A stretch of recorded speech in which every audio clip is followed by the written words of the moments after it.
Hi, everybody. This is the Baseball Hut, the amazing, spectacular, terrific, the great one, the People's Champion.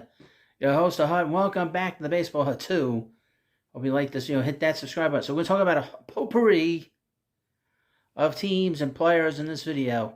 So if you're a Phillies fan, a Marlins fan, or a Giants fan, this is what you want to watch.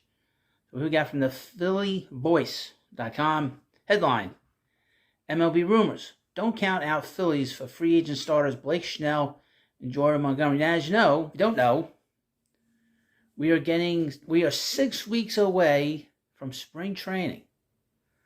6 weeks away from spring training, and that is very exciting. That's always exciting. Spring training and watching games, pitchers and catchers, and watching games. Even if the spring training doesn't count, it's always exciting. The Phillies could reportedly still make a big push. Two of the best free agent starting pitchers left on the market. The Phillies have had a very interesting run in the last few years. They've made several gigantic free agent signings, and they have all more or less worked out for the team. And as a result, they've become a perennial contender in the National League. Is the team really going to stand pat to avoid a potential heat check this offseason? The chatter before the new year was that the team was more or less finished with big moves, focused on extending a Zach Wheeler, who is set to become a free agent in 10 months. With top pitchers Blake Snell and Jordan Montgomery still available, it sounds like Dave Dombrowski and the rest of the front office may not be able to help themselves. Okay, let's see. MLB Network insider John Heyman mentioned the Phillies in a praise-laden answer as a contender in the Snell sweepstakes alongside the Giants, Angels, and some other teams. Quote, "I'm not going to count out the Phillies either," Heyman said. They want another big-time pitcher to go with Nola, who they brought back for $172 million. They do better in free agency than just about everybody. Zach Wheeler was a great free agent signing. Harper, Castellanos, Schwarber, everybody they've signed, they have hit on. I think the Phillies are a possibility there. He also mentioned them in a recent column for the New York Post. The Phillies made a real attempt for Yamamoto. The presentation drew praise, and with a recent history of smart free agency plays, remain in play to sign another top free agent starter, including Montgomery and Snell. Snell, 31, will not be returning to the Padres after winning the National League Cy Young Award in 2023. Montgomery is another superstar starter still on the market, and Abe said he is not going to count out the Phillies when asked to list the teams interested in signing the recent World Series champion. The 30-year-old has pitched for other teams over the last 2 seasons, posting a 3.20 ERA in 2023 and earning some real valuable postseason experience with the Rangers. Montgomery could be a cheaper option. The Phillies could have their best starting five since 2011. Roy Halladay, Cliff Lee, Cole Hamels, Roy Oswalt, and Joe Blanton. They make a move on either Hurl or both would slide in behind Wheeler and Nola and ahead of Taijuan Walker and Ranger Suarez, adding depth to a staff that has needed it in the back-to-back long postseason runs. This is from Around the Foghorn. A great name for our website, Around the Foghorn. Now, before we get into this part of the video, go into the link of this video. You'll see in the description of this video a link for the Prospect Hut. Go in there and subscribe. Trying to get the Prospect Hut monetized. I've met prospects and just minor league baseball a little bit. But go in there and subscribe, and you'll learn all the stuff you want to learn about the Mets and their farm system if you're interested. So here we go. Headline: Is a Northern California native a potential fit for the San Francisco Giants in 2024? Well, let's see. The Phillies have seemingly parted ways with veteran first baseman Rhys Hoskins after they announced that Bryce Harper would move to first base permanently. Given that Hoskins is a local to Northern California, there is an obvious connection to San Francisco, but is he a fit for the Giants? Is a Northern California native a potential fit? Well, Hoskins was drafted by the Phillies in the 5th round of the 2014 draft out of Sacramento State. He was born in Sacramento and attended Jesuit High School in Carmichael, California. Carmichael resides in Sacramento County. So when the Phillies announced that Harper would be taking over first base, it signaled the likely end of Hoskins' 10-year run with the organization. From a geography standpoint, it makes sense that folks would connect the dots with Hoskins and San Fran, but it would be a bit of an ongoing oblong fit. What a weird word. I feel like, and this is what they said, I feel like oblong fit is a phrase I have used often when looking at position players in free agency and their potential fit with the Giants. I just called odd. I'm the thesaurus writer. The Giants do not have any glaring issues in the lineup, but also they have too many options at some positions. They do not have a true weakness, and they do not have a true strength. This is why it is hard to identify who might actually be a really good fit, because it's just so obvious at this time around. Hoskins sustained an ACL tear at the end of spring training last year that kept him on the injured list for the entire year. In some sense, Hoskins' foray into free agency feels oddly similar to Michael Conforto's trip through it last year after missing the entire 2022 season. You don't know what you're talking about. Michael Conforto was a free agent going into 22, but he had a disastrous, he's a disastrous 2021 season. It was so bad for him, he left $100 million on the table.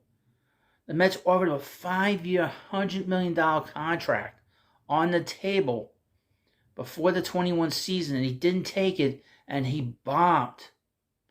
And then he got hurt in the offseason. He was playing the outfield in some college or wherever the hell, I don't know, he was in Oregon, and he hurt his shoulder.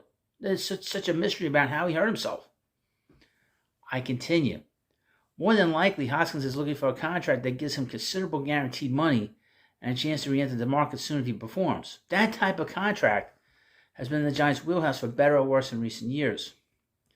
On the other hand, Hoskins has an offensive profile the Giants could use. 6 years with the Phillies, Hoskins slashed .242, .492 slugging percentage, with 13.5% walk rate, 24% strikeout rate. That is a strong combination of both on-base skills and power. Hoskins, 250 ISO ranks, 16th among hitters with at least 1,000 plate appearances. On the other hand, the Giants struggled in just about every meaningful offensive category in 2023. Now, this writer completely, contradict himself. The lineup needs help. They're not getting on base enough. They are not hitter. They're not known for as a hit. Let me read this again. The lineup needs help. They are not getting on base enough. They are not hitter for power. Okay? Poorly written. And they're striking out too much. Hoskins would help address some of those concerns. So he would be an excellent fit, right? If they want to add the bat, then he's one of the better options available. That said, the 6-year veteran came up as a left fielder but posted poor marks at that position, which led to a position change. He has not yet played in the outfield since 2018. I would wonder if he'd be a full-time DH, considering that the issue with his knee. I wonder if he'd be DH, to be honest with you. Now we get some complications. The Giants also have a lot of outfielders, which could move Michael Conforto and Mitch Haniger to a timeshare at left field, with the former getting some time off against left-handed pitch. That's Michael Conforto. Similar to Flores, Haniger has a track record of being relatively platoon-proof, even if his numbers did not show it in 2023. Very, very strange writing, I gotta say. But anyway, we'll keep an eye on what's going on with Hoskins and the Giants. And finally in this video, I know you're all interested in what's going on with the Miami Marlins. I know I am, being a Met fan. A headline from MLB Trade Rumors. When can the Marlins look for shortstop help? Oh boy. Shortly it was reported that the Blue Jays had a 2-year deal with Isaiah Falafel. Relayed that the Marlins were down the road with IKF, but not at 2 for 15. He added that the club may have to use John Birdie and some other internal options to cover the shortstop position. With the club not strongly linked to any big free agent, though, a trade is still possible. The reality is that there is no big free agent shortstop this winter for them to be linked to. Then they weren't going to sign any big free agent shortstop. They didn't sign any big free agent. Well, let's go through the names, and these are names that I've heard about. First up, Tim Anderson.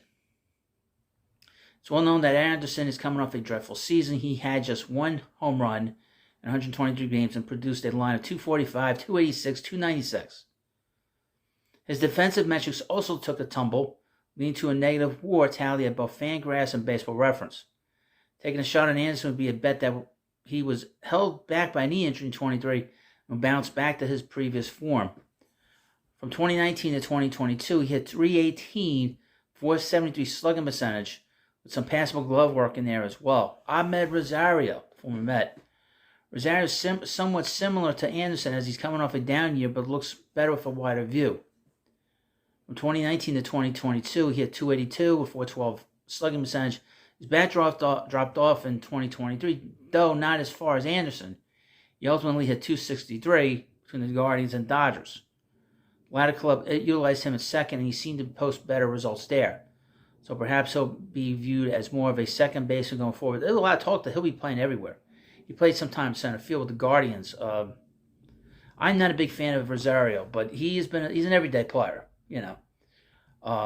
He has great speed, but he doesn't steal bases. He's not a good base runner. He's a very odd player. And he was considered the best prospect in baseball in 2017. And he's been anything like that as a major leaguer. Elvis Andrus, the 49-year-old, outside of a blip in 2022, Andrews has been subpar at the plate for quite a while, but his defense continues to be strong. Okay. Having signed for just $3 million last year, should be fairly cheap again this offseason. Okay. Gio Urshela. He's been linked to a lot of teams. Linked to the Blue Jays, the Mets, the Yankees. Urshela is decent at the plate, having hit 281 over the past 3 seasons. He's also a solid defender, but has never been more than a part-time option. Short. He had just 359 career innings at the position, which subpar grades for that small sample of work. The Mets and the Yankees will look at him as a third baseman, primarily. Other options include Brandon Crawford. I think he's probably going to retire. Kevin Newman. Hello, Newman. Nick Ahmed. Eri Adrianza. Luis Guillorme. Oh, boy. The out-of-shape Luis Guillorme, by the way. And Kiki Hernandez. Adalberto Mondesi, Yul Chang, and Kevin Smith. Kevin Smith. Kevin the Crying Smith. From Clerks. I didn't even know he was in the majors. He's kind of old for that. On the trade market, Boy Adames. Interesting, from the Brewers. Hai-Sung Kim. I think he would be a perfect fit there in Miami. They're trying to get rid of payroll. I don't know if the Marlins would want to take any kind of contracts. I don't think he's making a lot. Let's see. Padres are on a tight budget, but Kim has a CPT hit of just $7 million. They have infield options. Questions. Kyle Farmer, Santiago Espinal, Jorge Mateo. They mentioned the Guardians. The Guardians have a high number of shortstop-capable players on their roster. Brian Rocchio, Gabriel Arias, Juan Brito, Tyler Freeman, Angel Martinez, Jose Tina, and Andres Jimenez could also be on that list. I would like to be the everyday second baseman. This is a very odd video and a very odd end to this video. I mean, we're going to really dig through the weeds with these shortstops, I'll tell you what. But anyway, let me know what you think about this video. Of course, please subscribe to Baseball Hut 2, and I'll see you later.